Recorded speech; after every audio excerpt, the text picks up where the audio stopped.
Pessoal, boa tarde. 5 minutos a gente começa, tá?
Boa tarde, turma. Igor Maia, Gabriela Carolina, Maria Carolina Suzane. Boa tarde a todos aí.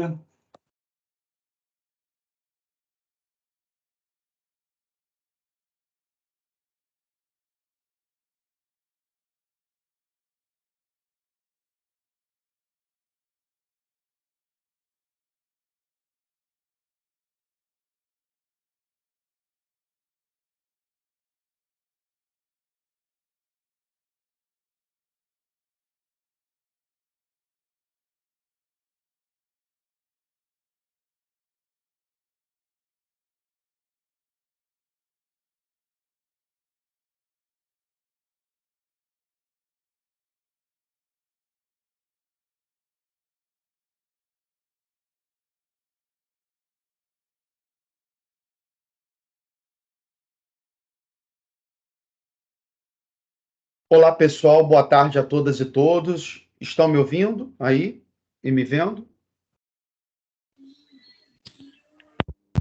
Boa tarde, professor. Sim, estamos ouvindo bem, graças a Deus. Que bom, Igor. Obrigado. Bom, eu sou o professor Marcelo Garcia Santana, professor de Direito Constitucional aqui da Estácio, coordenador do Núcleo de Práticas Jurídicas da Estácio de Alcântara, e estamos realizando aqui a nossa penúltima trilha de aprendizagem do EP4, né, anunciada. Hoje nós vamos tratar da ação direta de inconstitucionalidade, tá? E, bom, como de costume, vocês sabem, né? Essa nossa trilha ela está sendo gravada e a gravação ficará disponível para vocês assistirem outras vezes, além de ao vivo, para que vocês possam elaborar a peça processual que vai ser demandada aí ao final desse nosso encontro. Tá legal? Então vamos começar. Vocês já devem ter aí um material na tela para vocês. Eu vou encaminhar esse material para os coordenadores dos NPJs que participam dessa nossa atividade, tá? Então, a professora Leonardo da Ilha vai receber, a professora Caxiane de Caxias, enfim, a professora Rafaela de Niterói, tá? Para que elas possam também disponibilizar para vocês nas respectivas tarefas, ok? Então, para a gente poder começar o nosso encontro, né, a nossa trilha sobre a ação direta de inconstitucionalidade, eu já trago para vocês aqui o caso concreto para a gente já ter a base, né? O que a gente vai ter que enfrentar? A gente vai ter que produzir, obviamente, uma petição inicial de ação direta de inconstitucionalidade, tá? A partir desse caso concreto aí, bom? Então, eu vou ler para vocês o que está exposto na tela. Em 2 de setembro de 2021, foi publicada a Lei Estadual número 22.222, editada pela Assembleia Legislativa do Estado do Rio de Janeiro, que instituiu em seu artigo 6º, no âmbito daquele ente federativo, no âmbito daquele Estado do Rio de Janeiro, a aplicação de pena de trabalhos forçados aos condenados pela prática de crimes hediondos definidos pela legislação brasileira. Bom, o que a gente tem aqui, né? Nós temos uma lei estadual, editada, portanto, pela Assembleia Legislativa do Estado do Rio de Janeiro. É uma lei fictícia, né, pessoal? Essa lei não existe, na verdade, tá? É só para efeito do nosso caso concreto. Uma lei estadual que institui a aplicação de pena de trabalhos forçados para sujeitos condenados pela prática de crimes hediondos. Bom, é óbvio que o caso concreto está trazendo uma hipótese aqui flagrantemente de inconstitucionalidade material, né? Então, acho que a primeira coisa que a gente tem que aprender a detectar diante desse caso concreto, que nos desafia a elaborar uma petição inicial de ação direta de inconstitucionalidade, é onde está a questão da inconstitucionalidade aí, né? A questão da inconstitucionalidade, pessoal, como vocês estão observando no caso concreto, que é bem flagrante, né? Ela está em dois lugares. Primeiro, no sentido de que, como nós sabemos, isso aí depois vocês vão pesquisar para elaborar a petição inicial, obviamente, mas como nós sabemos, a nossa Constituição de 1988, ela veda expressamente a instituição de penas de trabalhos forçados em decorrência de um processo crime. Então, tem uma vedação constitucional expressa. Então, é claro que essa lei ela é inconstitucional sob o ponto de vista material, que é aquilo que nós chamamos de inconstitucionalidade material. O que é inconstitucionalidade material? É a inconstitucionalidade que viola a Constituição de 1988 no que se refere à matéria, no que se refere ao conteúdo da norma. Beleza? Esse é o primeiro ponto. O segundo ponto é que um Estado-membro, no caso aqui do nosso caso concreto, o Estado do Rio de Janeiro, está legislando sobre direito penal. E como a gente sabe, né, matéria de direito penal é de competência legislativa privativa da União.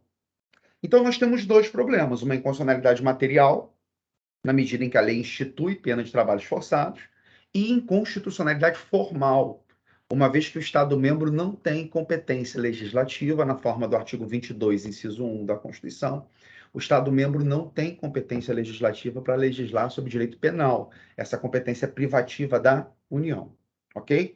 Temos aí, portanto, duas inconstitucionalidades flagrantes diante desse caso concreto.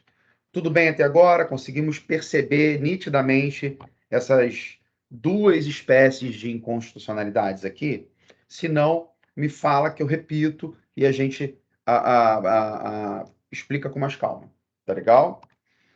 E aí o caso concreto termina da seguinte forma: na qualidade de advogado ou advogada, contratado ou contratada pelo partido político FMB, Frente da Mulher Brasileira, também um partido político fictício, tá?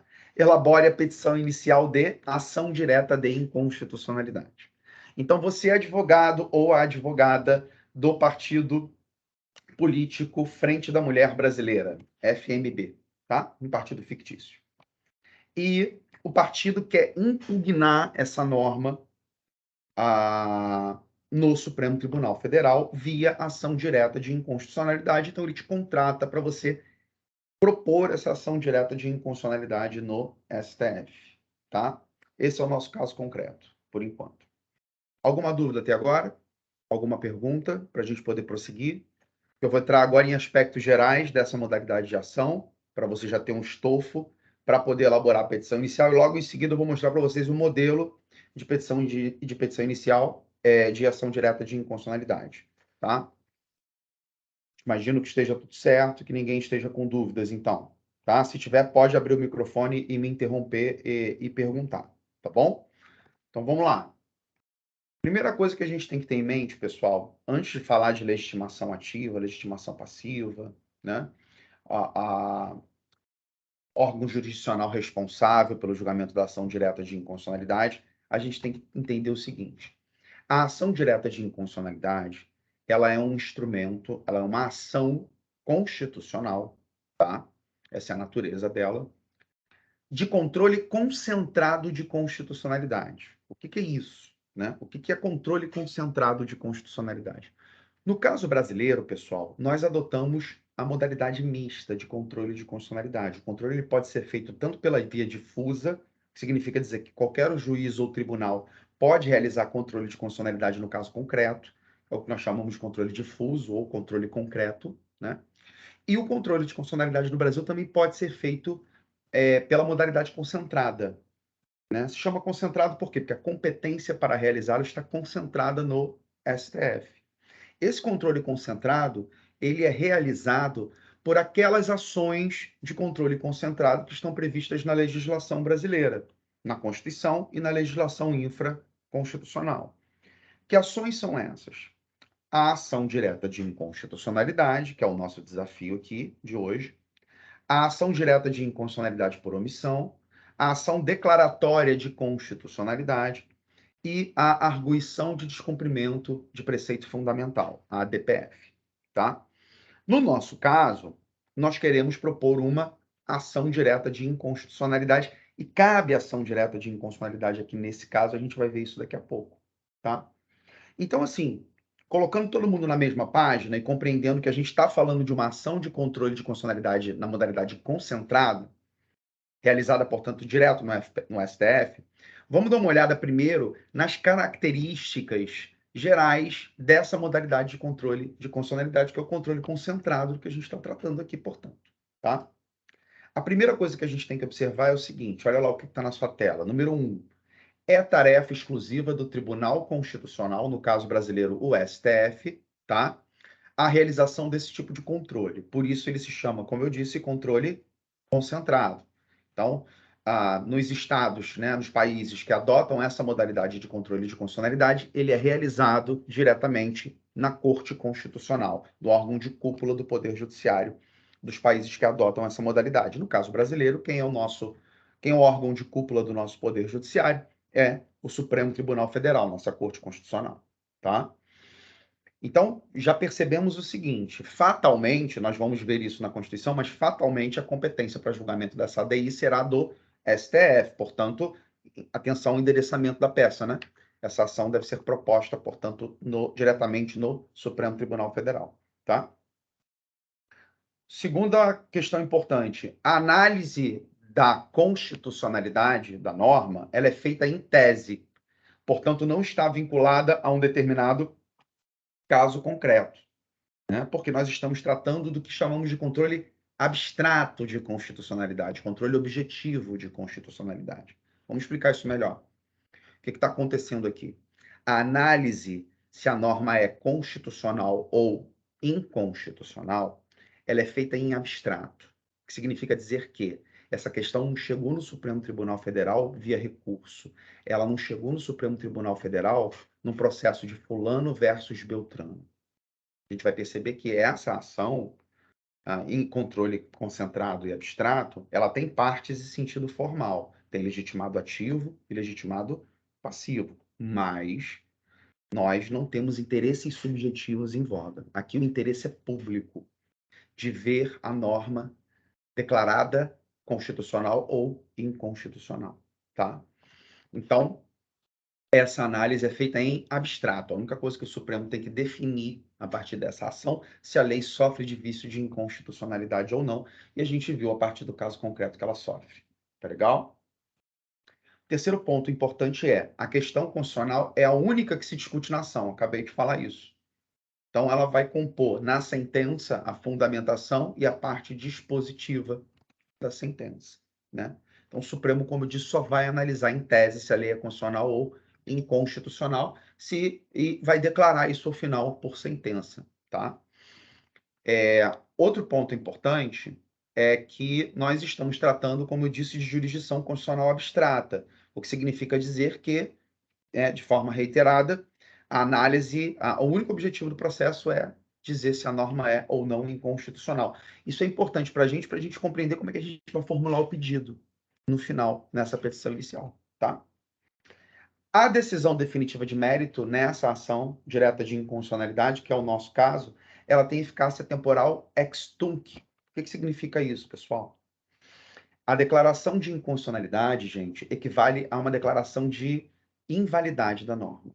Significa dizer, o Supremo está dizendo que a norma é inválida. Repara, ele não está questionando a vigência ou a eficácia da norma. Ele está questionando, o que está sendo questionado é a validade dessa norma. Por isso que a decisão definitiva de mérito, ela tem efeitos retroativos e prospectivos. Ela vai para trás e vai para frente. Então, ela atinge a norma declarada inconstitucional desde o seu início, tá? É importante lembrar o seguinte, A Lei 9868 de 99, anotem e tomem nota do número dessa lei, a Lei 9868 de 1999. Ela é a lei que regulamenta o processamento da ação direta de inconstitucionalidade. Ela tem previsão constitucional, mas a Lei 9868 de 99 regulamenta o processamento dela. A Lei 9868 de 99, ela traz previsão expressa da possibilidade de modulação desses efeitos temporais aí da decisão do STF. Então, é importante a gente saber que, na sentença, o STF pode, se a regra é, né, eficácia ex tunc, eficácia temporal ex tunc, o STF, por razões de segurança jurídica e relevante interesse social, ele pode modular os efeitos da decisão para a eficácia ex nunc, né, ou seja, da decisão em diante. Mas a regra no controle de constitucionalidade é que essa sentença tem eficácia ex tunc, tá? Efeitos retroativos e efeitos prospectivos, para trás e para frente. Ok? Eficácia erga omnes, o que significa isso? Vale para todo mundo. E efeito vinculante. Ou seja, os demais órgãos do Poder Judiciário e a administração pública, direta e indireta, em todas as esferas de poder, federal, estadual, municipal, etc., distrital, estão vinculadas aos termos dessa decisão do STF. Parecido com o que a gente viu já em súmula vinculante, né? Esses sujeitos ficam vinculados a essa decisão do Supremo Tribunal Federal. Então, eles não podem, a partir da decisão do STF, julgar questões estaduais, né, enfim, que versem sobre essa norma em comento, considerando essa norma constitucional, se o Supremo declarou em sentença essa norma inconstitucional. Então, essa norma tem que ser considerada inconstitucional daqui para frente pelos demais órgãos do Poder Judiciário, com atividade jurisdicional, e pelos órgãos da administração pública direta e indireta em todas as esferas de poder. Tá? Um outro ponto importante, número 6, aí, que eu quero trazer para vocês é o que nós chamamos de princípio da indisponibilidade da instância. Ele está previsto expressamente no artigo 5º da Lei 9868 de 99, que foi a lei que eu mencionei, né, que trata da ação direta de inconstitucionalidade. O que é indisponibilidade da instância, pessoal? No Código de Processo Civil da vovó, né, lá de muitos anos, na maioria aqui não é, na maioria não, todos, ninguém aqui nessa sala virtual era nascido nessa época. A desistência da ação, o Código usava o termo dispor da instância. O que significa dispor da instância? É desistir da ação, apresentar pedido de desistência, tá? Então, o que significa o princípio da indisponibilidade da instância? Significa que, uma vez proposta a ação direta de inconstitucionalidade, não pode ser apresentado pedido de desistência, né? O legitimado ativo que propôs não pode apresentar pedido de desistência. Por quê? Porque o interesse, como eu disse, é público, ele não é o interesse do legitimado ativo. O legitimado ativo ali é só uma personagem, é só um instrumento para levar ao conhecimento do STF essa questão. O interesse não é subjetivo dele, o interesse aqui é objetivamente público de ver a norma declarada inconstitucional ou não. Se o interesse é público, o legitimado ativo se propôs a ação direta de inconstitucionalidade, ele não pode apresentar pedido de desistência. E mesmo que apresente, esse pedido de desistência será indeferido pelo STF, porque não pode ser, não se pode desistir da ação direta de inconstitucionalidade uma vez proposta, tá? Número 7. Nessa modalidade de ação, a causa de pedir é aberta. O que significa isso, pessoal? Significa que o Supremo Tribunal Federal ele pode declarar a inconstitucionalidade do objeto da ação, no nosso caso aqui é uma lei estadual, né, que está sendo impugnada. O STF pode declarar a inconstitucionalidade da norma, objeto de controle, por motivos diferentes daqueles que foram apresentados pelo legitimado ativo na petição inicial. O que isso muda um pouco a regra ordinária do processo civil, como a gente aprendeu, né? Não tem que ter uma identidade entre pedido e causa de pedir no processo civil ordinário, sob pena de, enfim, né? Extinção do processo e resolução do mérito, inclusive, né? Aqui não.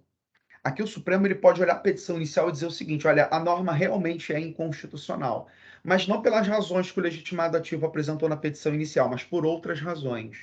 Isso não vai levar à extinção da ação direta de inconstitucionalidade sem resolução do mérito. O Supremo vai julgar de qualquer maneira, justamente porque a questão é que o interesse é público. Tá? Agora, olha lá, número 8. Se o Supremo não está vinculado à causa de pedir, o Supremo está vinculado ao pedido.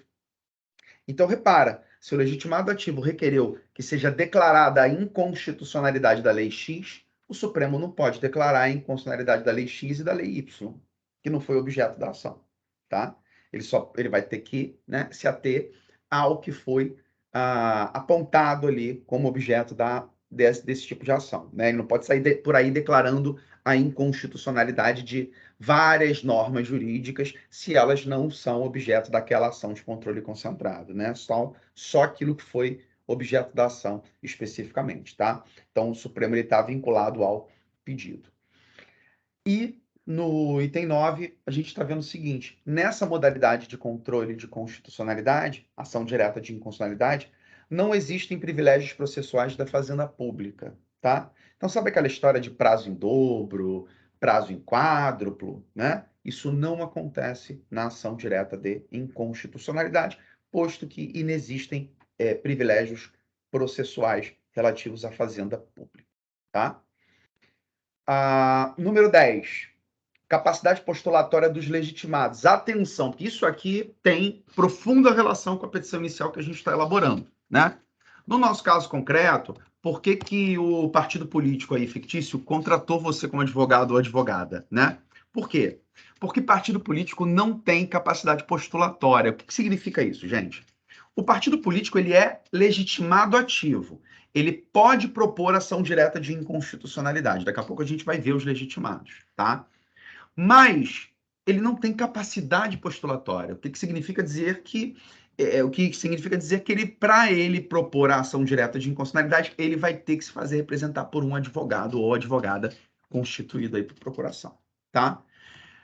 Então, os legitimados ativos, que a gente vai conhecer daqui a pouco, eles têm capacidade postulatória, com exceção dos partidos políticos, das confederações sindicais e das entidades de classe, que são 3 legitimados ativos aí que não possuem capacidade postulatória. Os outros, que a gente vai conhecer daqui a pouco, possuem, tá? Número 11, impossibilidade de intervenção de terceiros. Ou seja, nesse tipo de ação, não cabem aquelas modalidades de intervenção de terceiros que a gente conhece, né? Litisconsórcio, chamamento ao processo, nomeação à autoria. Isso não cabe nesse tipo de ação. A única exceção é relativa ao amicus curiae, né? Amicus curiae significa o quê? Amigo da corte, tá? Singular amicus curiae, plural amici curiae, tá? Se fala curiae, mas se escreve curiae, como vocês estão vendo aí na tela, no item 11, tá? O amicus curiae, o amigo da corte, né? Ele representa uma parcela da sociedade civil que vai ser mais atingida pela decisão do Supremo Tribunal Federal, tá? Então, por exemplo, no nosso caso concreto, poderia se habilitar como um amigo da corte aí alguma ONG ou alguma associação que defenda direitos humanos da população carcerária, por exemplo, né? Poderia se habilitar como amigo da corte nesse processo. Para quê, professor? Para contribuir com o julgamento, pluralizando o debate, né? Apresentando memoriais aos ministros do STF, fazendo sustentação oral na tribuna por meio do seu advogado. No nosso caso concreto, a gente não está representando nenhum amigo da corte, a gente está representando quem? O legitimado ativo, que é o partido da Frente FMB, né? Frente da Mulher Brasileira, tá? E, por fim, número 12, impossibilidade de ajuizamento de ação rescisória. Então, da sentença em ação direta de inconstitucionalidade, não cabe ajuizamento de ação rescisória, tá? Então, aqui aspectos gerais dessa modalidade de controle, tá bom? Outro ponto importante, né? Como eu disse a vocês, as ações de controle concentrado de constitucionalidade, nas quais se inclui a ação direta de inconstitucionalidade, né, a ADI, que a gente está tratando, são essas que eu coloquei para vocês aí, né? Tinha citado para vocês a ADI, a ADO, a ADC, a ADPF e a ADI interventiva, a ação direta interventiva. Então, nós temos 5 ações de controle concentrado de constitucionalidade, tá? A ADI, a ADO, né, que é a ADI por omissão, a ADC e a ação direta interventiva, elas têm o seu processamento regulado pela Lei 9868 de 99. Enquanto que a ADPF, que é a Arguição de Descumprimento de Preceito Fundamental, ela é regulada por uma lei específica, que é a Lei 9882, também de 99. Então, né, dessas ações que a gente está vendo aí, 3 são reguladas pela 9868. A ADI, que é o que nos interessa, a ADI por omissão, a ADC e a ação direta interventiva. A ADPF é regulada pela 9882 de 99, tá? Outro ponto importante sobre controle de constitucionalidade é a questão do que nós chamamos de caráter dúplice ou natureza, né? Dúplice e ambivalente das ações ADI e ADC. Eu quero que vocês tenham bastante atenção nisso. Por quê, pessoal? Qual é o objetivo de uma ação direta de inconstitucionalidade? Que o Supremo, o que a gente vai pedir numa ADI? Que o Supremo declare a inconstitucionalidade de um ato normativo. Tá? Então, se o nosso pedido é que o Supremo declare a inconstitucionalidade, se a ADI for julgada procedente, qual o resultado que nós teremos? A declaração de inconstitucionalidade desse ato. Agora, a gente precisa compreender o seguinte, diferentemente do que acontece no processo civil ordinário. Se o Supremo julgar improcedente a ação direta de inconstitucionalidade, o resultado que nós teremos será a declaração de constitucionalidade da norma, o que faz todo sentido, né? Se eu propus a ação com o objetivo de declarar a inconstitucionalidade da norma e essa ação é julgada improcedente, o resultado prático que eu tenho é o quê? Na sentença, a declaração de constitucionalidade da norma. No caso da ADC, da ação declaratória de constitucionalidade, é o contrário. Por quê? Qual é o objetivo da ADC? Que seja declarada a constitucionalidade da norma. Então, se ela for julgada procedente, teria declaração de constitucionalidade. E logo, se ela for julgada improcedente, teria declaração de inconstitucionalidade. Então, percebam aí o que está escrito na tela de vocês. A gente está tratando de ações de sinais invertidos. A procedência de uma equivale à improcedência da outra.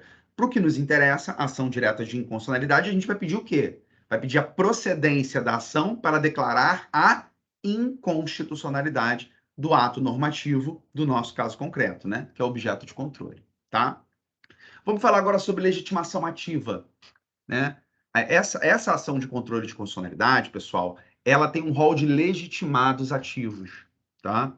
Esse rol ele está no artigo 103 da Constituição, nos incisos 1 a 9, tá? O 103 ele vai trazer para a gente o rol de legitimados de todas aquelas ações de controle concentrado, dessas aí que estão na tela de vocês, tá? São os mesmos legitimados ativos, ou seja, os sujeitos que propõem essas ações.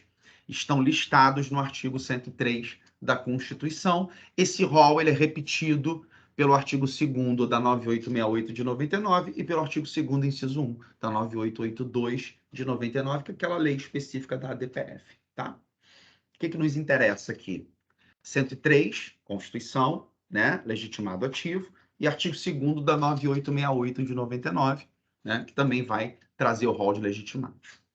Antes da gente olhar objetivamente para os legitimados, conhecê-los, né, é importante a gente consignar o seguinte: na sua jurisprudência, o STF ele criou uma espécie de diferenciação entre esses legitimados ativos, tá? Ele separou os legitimados ativos que estão nesse rol que a gente vai conhecer em dois grupos diferentes. Aquilo que nós chamamos de legitimados universais e o que nós chamamos de legitimados especiais. Qual é a diferença entre eles? Os legitimados especiais, eles precisam, ao propor a ação direta de inconstitucionalidade, eles precisam comprovar o que nós chamamos de vínculo de pertinência temática, tá?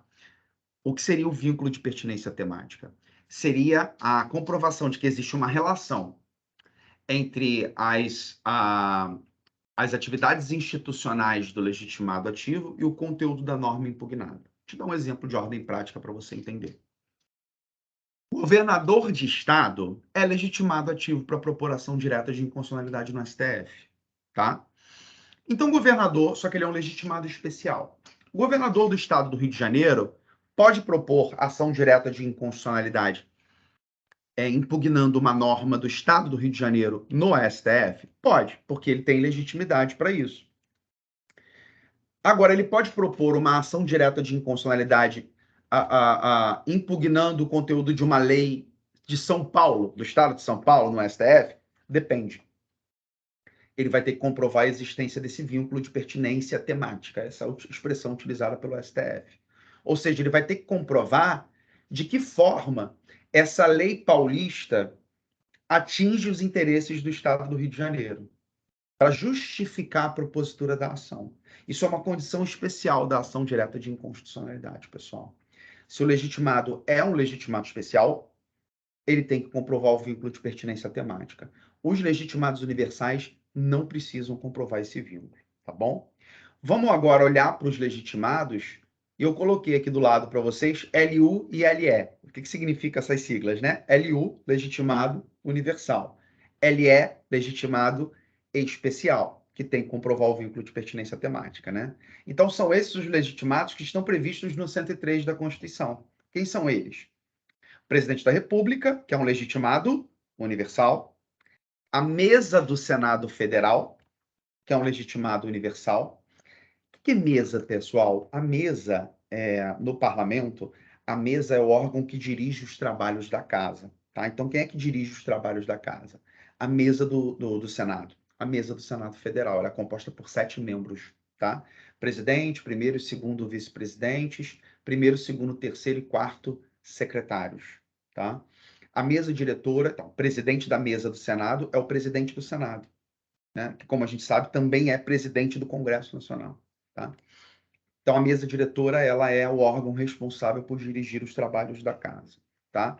Mesa da Câmara dos Deputados, mesmo raciocínio, né? A mesa da Câmara dos Deputados dirige os trabalhos na Câmara dos Deputados, também é legitimado, universal. Mesa da Assembleia Legislativa dos Estados, nós temos 26 estados na federação, ou mesa da Câmara Legislativa do Distrito Federal, tá? As mesas dos legislativos estaduais e do legislativo distrital também podem propor ação direta de inconstitucionalidade, mas eles são legitimados especiais. Aí tem que comprovar o vínculo de pertinência temática. Governador de estado e governador do Distrito Federal, legitimado ativo, mas legitimado especial. Procurador-Geral da República, legitimado universal. Conselho Federal da OAB, legitimado universal. Partido político com representação no Congresso Nacional. Opa, é o que nos interessa. Né? Quem é que te pediu para propor uma ação direta de inconstitucionalidade aqui, gente? Um partido político. A gente só tem que saber o seguinte, se esse partido político tem ou não representação no Congresso Nacional. Quando é que o partido político tem representação no Congresso, gente? Quando ele tem pelo menos um deputado ou deputada, ou um senador ou senadora eleita. Não tem que ter membros eleitos, não tem uma quantidade mínima de membros eleitos em ambas as casas, não. Tem que ter um parlamentar eleito, ou na Câmara ou no Senado. Aí esse partido político já tem representação no Congresso Nacional. Então já te informo o seguinte, o Partido Frente da Mulher Brasileira, que é o nosso partido fictício aqui, ele tem representação no Congresso Nacional. E você tem que dizer isso na petição inicial, né? Você tem que dizer que esse partido tem representação no Congresso Nacional, porque se ele não tiver representação no Congresso, se ele não tiver um parlamentar eleito, ele é parte ilegítima para propor a ADI. Tá? Por que o nosso partido é parte legítima, legitimado ativo para propor? Porque ele tem representação no Congresso Nacional. Tá? E, por fim, confederação sindical ou entidade de classe de âmbito nacional, que são legitimados especiais. Tá? O que é uma entidade de classe de âmbito nacional, né, pessoal? A gente tem que entender isso. O Supremo criou na sua jurisprudência alguns critérios para definir o que é uma entidade de classe quando ela é de âmbito nacional. O primeiro critério que ele define para a gente é o seguinte: uma entidade de classe ela é categoricamente uma associação civil, tá? Pessoa jurídica de direito privado. Então, ela é uma associação de pessoas. Mas não é qualquer associação de pessoas. Para ela ser considerada entidade de classe, ela tem que representar uma classe econômica ou uma classe profissional, né? Senão ela não é, ela seria uma associação de outra natureza. Por exemplo, a Associação dos Moradores do Bosque dos Esquilos. é uma associação civil, mas não é uma entidade de classe, porque ela não representa classe econômica ou classe profissional. Queria te chamar a atenção para uma decisão recente do Supremo Tribunal Federal, que foi proferida numa ADPF, que foi a ADPF 527, julgada em 2018, recente, entre aspas, né? Julgada em 2018, que foi inserido no conceito de entidade de classe, entidades associações civis que representam vulneráveis, tá? Isso aconteceu no julgamento dessa DPF que eu mostrei para vocês, decisão do ministro, relatoria do ministro Luiz Roberto Barroso, que reconheceu a ABGLT, Associação Brasileira de Gays, Lésbicas e Transgêneros, como entidade de classe de âmbito nacional, tá? Ela não está representando uma classe econômica, nem está representando uma classe profissional. Ela está representando minoria. Então, o Supremo incluiu na questão da entidade de classe, da entidade de classe, no conceito de entidade de classe, além de classe econômica e classe profissional, também minorias, tá? Como classe. Atenção, porque isso fatalmente cai na OAB, tá? Isso já está sendo cobrado no exame de ordem, primeira fase, ok? Então, muita atenção nisso aí. Agora, o que faz uma entidade de classe ser de âmbito nacional? Ela tem que ter associados em pelo menos 9 estados da federação, tá? Então, para ela ser considerada de âmbito nacional, ela tem que ter associados em pelo menos 9 estados da federação. Essa regra dos 9 estados, que seria 1/3 do Brasil, né? Essa regra dos 9 estados, pessoal, para ser de âmbito nacional, ela pode até ser relativizada pelo próprio STF. Quando a atividade desenvolvida por aqueles que a associação representa não é uma atividade que se verifica em todos ou em 9 estados da federação, porque é uma atividade muito específica, né? Por exemplo, a Associação dos Extratores do Minério XYZ. Esse minério XYZ só é encontrado em 2 estados da Federação Brasileira. Nunca que essa associação vai ter associados em 9 estados, né? Mas ela vai deixar de ser de âmbito nacional? Não, por quê? Porque ela compreende, ela abrange territorialmente toda a capacidade de associados no Estado brasileiro. Tá? Então, regra, associados em 9 estados. O Supremo pode excepcionar essa regra diante de questões contingenciais. O que seriam questões contingenciais? Impossibilidade de ter associados em 9 estados da federação? Falta de condições concretas? Pode relativizar isso, tá? Então, guardem essa informação, que ela também é importante para vocês a título de revisão, tá bom? Qual é o objeto da nossa ação direta de inconstitucionalidade? Previsão constitucional dela está no artigo 102, inciso 1, a linha A da Constituição. O que diz o 102.1a? Compete ao Supremo Tribunal Federal, principalmente a guarda da Constituição, cabendo-lhe julgar, processar e julgar originariamente a ação direta de inconstitucionalidade em face de lei ou ato normativo federal e estadual. Então, gente, cabe a ADI em face dessa lei que a gente está aqui no nosso caso concreto? Cabe. Por quê? Porque ela é uma lei estadual. Então, o que a gente já definiu até agora? Órgão competente para julgar? STF, 102.1a. Cabimento. Cabe a ADI contra a lei estadual? Cabe. 102.1a. Legitimado ativo. Partido político com representação no Congresso Nacional. Ele é um legitimado ativo? É um legitimado nos termos do artigo 103 da Constituição que a gente acabou de ver. Então, a gente já matou órgão competente, cabimento e legitimação ativa, tá? Parâmetro de controle, né? Enfim, as normas constitucionais, regras e princípios constitucionais, além dos tratados internacionais sobre direitos humanos aprovados pelo rito das emendas constitucionais, né? Aquele rito do artigo 5º, parágrafo 3º da Constituição. É o que compõe o que nós chamamos em direito constitucional de bloco de constitucionalidade. A gente deve ter estudado isso em disciplina de controle de constitucionalidade, que vocês já fizeram, ou mesmo no direito constitucional 1, né? No teoria constitucional e direitos fundamentais, que é uma disciplina do nosso curso, tá? Vamos falar de legitimado passivo agora, tá? Como eu disse a vocês, esse tipo de ação tem partes de sentido formal. Tem autor, que é o legitimado ativo, e tem legitimado passivo, mas eles não têm interesse ali, né? Interesses subjetivos, né? O interesse é público, como eu disse. O artigo 6º da Lei 9868 de 99, ele vai dizer para a gente quem é o legitimado ativo. ele vai dizer o seguinte: o relator pedirá informações aos órgãos ou autoridades das quais emanou a lei ou ato normativo impugnado. Quem é que editou esse ato normativo impugnado, no nosso caso concreto? A Assembleia Legislativa do Estado do Rio de Janeiro, a ALERJ. Então, quem vai ser o legitimado passivo nessa nossa ação direta de inconstitucionalidade? A Assembleia Legislativa do Estado do Rio de Janeiro, mais o governador do Estado que sancionou a norma jurídica, tá? Então, esses são os legitimados passivos aí para a gente, no nosso caso concreto, tá? O que ele vai fazer, o legitimado passivo? Ele vai prestar informações no prazo de 30 dias, nos termos da 9868, tá? Então, olha lá, o legitimado passivo, ele não vai apresentar uma contestação à ADI. Ele vai, muito parecido com o que acontece no mandado de segurança, ele vai prestar informações no prazo de 30 dias. É importante salientar que a ADI permite a participação do amicus curiae, como eu disse, essa previsão está no artigo 7º, parágrafo 2º, da 9868.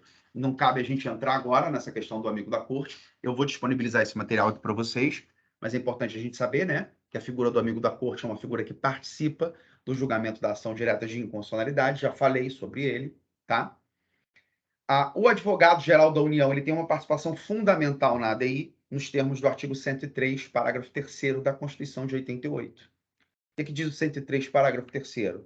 Quando o Supremo Tribunal Federal apreciar a inconstitucionalidade em tese, é o nosso caso, né, em abstrato, controle concentrado, de norma legal ou ato normativo, citará previamente o advogado-geral da União que defenderá o ato ou texto impugnado. Então, gente, o AGU é quem vai contestar. É quem vai ser citado para contestar a ação direta de inconstitucionalidade. Ele é o curador da norma. Ele está ali para dizer que essa norma é constitucional. Ele está ali para fazer uma espécie de contraditório, tá?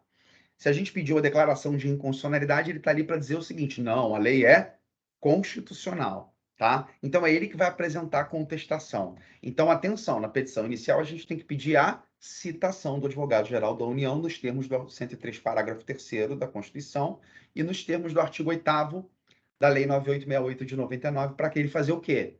Querendo contestar a ação direta de inconstitucionalidade, tá? Procurador-Geral da República, ele também vai ter que ser intimado, tá? A chefia do Ministério Público Federal. Nos termos do 103, parágrafo 1º da Constituição, o Procurador-Geral da República vai agir aqui como custos legis, como fiscal da lei, tá? Então, ele tem que ser intimado para apresentar parecer pela procedência ou improcedência da ação direta de inconstitucionalidade, nos termos do artigo 103, parágrafo 1º da Constituição e nos termos do mesmo artigo 8º da 9868 de 99, tá? Então, a gente vai também requerer a intimação do Procurador-Geral da República. Para a gente se encaminhar aqui para o final, né, é importante dizer que cabe medida cautelar na ação direta de inconstitucionalidade nos termos dos artigos 10 e 11 da 9868 de 99. Não é o nosso caso, a gente não vai pedir concessão de medida cautelar, nenhum tipo de tutela de urgência aqui. Eu peguei o caso mais simples para a gente fazer, tá?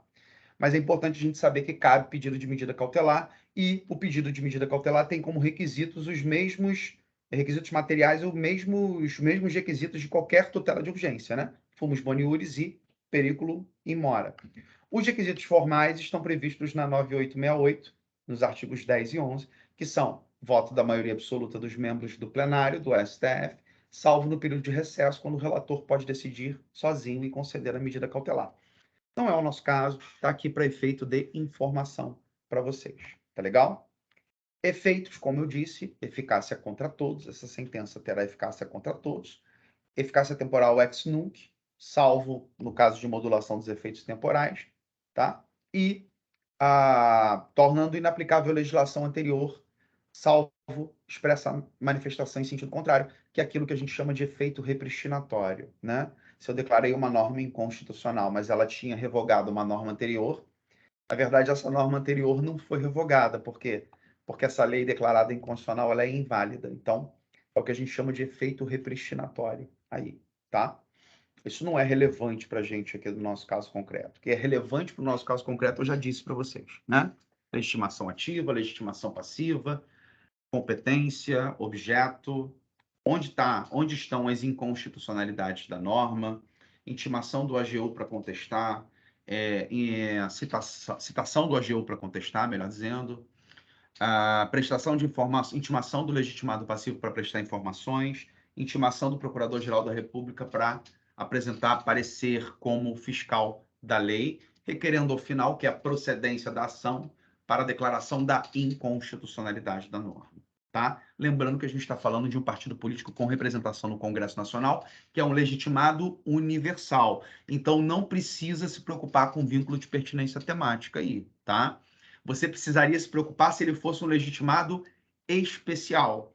Aí você teria que ter uma preliminarmente ali na petição inicial, um tópico chamado do vínculo de pertinência temática.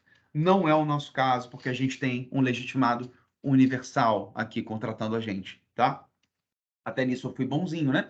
Trouxe um caso concreto, um legitimado universal, menos um tópico que você tem que tratar na ação direta de inconstitucionalidade, tá bom?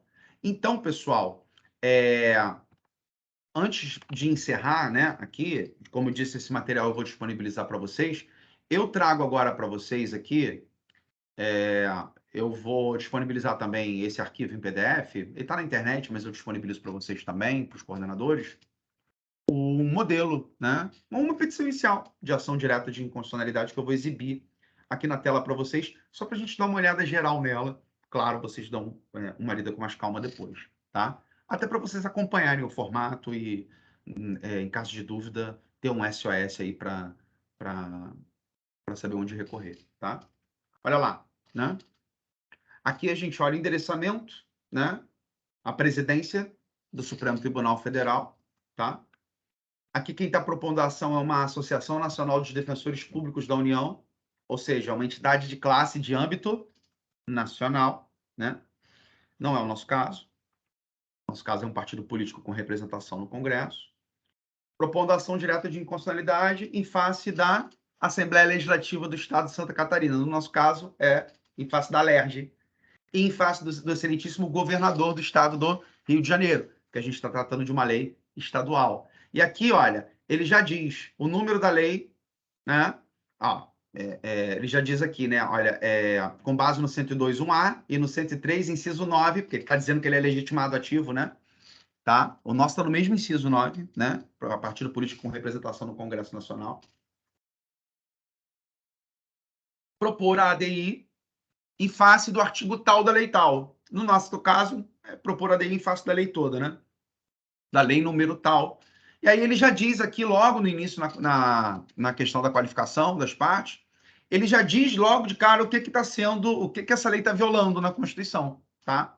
E aí eu proponho que você faça igual, faça a mesma coisa. O primeiro tópico que ele trabalha na inicial é o objeto da ação direta de inconstitucionalidade. Ele faz considerações gerais das regras que estão sendo impugnadas. Ele vai dizer que vai apontar aqui, de forma preliminar, de forma inicial, o que há de inconstitucional na lei que está sendo impugnada aqui. Vocês estão vendo que tem um arrazoado longo, né? Ele traz jurisprudência, ele traz textos legais, ele diz aqui o texto legal que está sendo impugnado efetivamente, reproduz o texto. Vocês não vão precisar fazer isso, até porque a gente está trabalhando com uma lei fictícia, né? Tá? Mas você vê que é uma parte bastante longa da petição deles, né? Vocês vão fazer uma petição curtinha, tá? E aí ele vai trazendo aqui no próximo item, ainda sobre as regras que estão sendo impugnadas, a natureza jurídica dessas regras, não é o nosso caso. No item seguinte, eles trazem da legitimação ativa e da pertinência temática. Da legitimação ativa, vocês vão ter que trabalhar, né, um tópico específico na petição inicial, provando que vocês são legitimados ativos porque vocês são um partido político com representação no Congresso Nacional. É isso que vocês têm que confirmar aqui nesse tópico. Pertinência temática, não, esquece. Por quê? Porque a gente está tratando de partido político com representação no partido político com representação no Congresso Nacional, que está no inciso 8 do 103, e é legitimado universal, né? Então, não precisa trabalhar a questão da pertinência temática, apenas a questão da legitimidade ativa, tá? Bem curtinho também, né? 2 parágrafos vocês resolvem isso, tá bom? Próximo tópico que ele está trabalhando aqui, da inconstitucionalidade das normas impugnadas. É que ele está mostrando o que a lei está violando na Constituição, tá? Que aí é o arrazoado que vocês vão ter que escrever, né? O que está sendo violado na Constituição de 1988? Como eu disse lá no início, né? A gente tem aqui, no caso, inconstitucionalidade material e inconstitucionalidade formal. No início da aula eu trouxe isso para vocês, tá legal? Aí ele está trazendo aqui doutrina, jurisprudência, tal. Ele está pedindo modulação dos efeitos temporais da declaração de inconstitucionalidade. No caso da gente, não precisa pedir isso, tá? A gente não precisa pedir modular o efeito para modular os efeitos. E, por fim, o pedido, né? O que ele está pedindo? Recebimento e distribuição da ADI, tá? Ela vai ser julgada pelo plenário do STF, tá? Está pedindo a quem? O ministro-presidente do STF, endereçamento é para ele, né? Sejam, nos termos do artigo 6º, solicitadas informações aos legitimados passivos, olha lá. No nosso caso, quem é? O governador do Estado do Rio de Janeiro e a Assembleia Legislativa do Estado do Rio de Janeiro, para eles prestarem informações nos termos do artigo 6º da Lei 9868 de 99. Seja nos termos do artigo 8º, ouvidos o advogado-geral da União e o procurador-geral da República, lembra? Né? Advogado-geral da União vai ser citado para contestar, o procurador-geral da República vai ser intimado para parecer, né? Como custos legis, seja ao final julgada procedente a ação, para declarar a inconstitucionalidade da norma, tá? Esquece o item C, porque o item C tem relação com modulação de efeitos, não tem nada a ver com a gente, né? Se fixem aqui nos itens A, B, C e D. A gente tem que adaptar, né, o que está escrito aqui ao nosso caso concreto especificamente, atribuindo-se R$1.000 à causa para efeito de alçada, data, assinatura, né? Acabou. Petição inicial da ação direta de inconstitucionalidade. A de vocês vai ser mais curtinha que essa petição inicial que eu trouxe de modelo para vocês. Então, eu vou disponibilizar esse meu material e vou disponibilizar esse PDF aqui da ADI como modelo, esqueleto de peça, para vocês darem uma olhada e formularem a petição de vocês, beleza? Vamos lá, gente. Dúvidas? Falei rápido, a gente só tem 1 hora, né? Separei aí minutos finais para eventuais dúvidas. Se tiver pergunta, o momento para fazer agora. Se não, assiste a gravação depois, tá?